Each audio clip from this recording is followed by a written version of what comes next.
بسم اللہ الرحمن الرحیم۔ السلام علیکم ورحمۃ اللہ وبرکاتہ۔ وہ کون سا ملک جو مسجد اقصیٰ کو آزاد کرے گا؟ حدیث کی روشنی میں بیان۔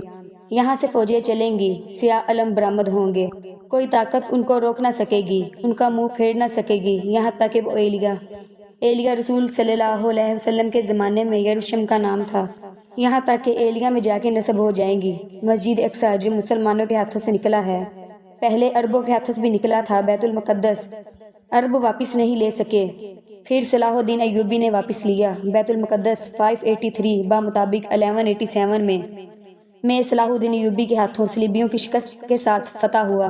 صلاح الدین ایوبی نے جنگ حطین میں کامیابی حاصل کرنے کے بعد بیت المقدس کا محاصرہ کر لیا اور 20 ستمبر سے 2 اکتوبر تک جاری محاصرے کے بعد شہر فتح کر لیا۔ فتح بیت المقدس کے بعد سلطان نے کسی قسم کا خون خرابہ نہیں کیا، جس کا مظاہرہ پہلی صلیبی جنگ کے موقع پر صلیبیوں نے کیا تھا۔ عربوں میں دم نہیں رہا تھا، عیاشیوں کی وجہ سے وہ کمزور ہو گئے تھے۔ یہی وجہ ہے کہ تقریباً 19 صدی کے بعد ان کی حکومت ختم ہو گئی، جنہوں نے آخری خلیفہ بنو عباس ان کو محل میں سے نکالا، ایک کھال کے اندر لپیٹ کر اپنے گھوڑوں کے سروں کے تلے کچل دیا۔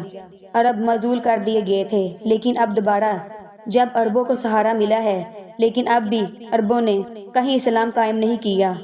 کوئی روس کا غلام ہے، کوئی امریکہ کا غلام رہا، کسی نے اس کا ساتھ دیا، کسی نے اس کا ساتھ دیا۔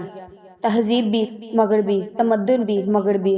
ایلیہ کو واپس لینے والے مشرق سے چلنے والے لشکر ہوں گے۔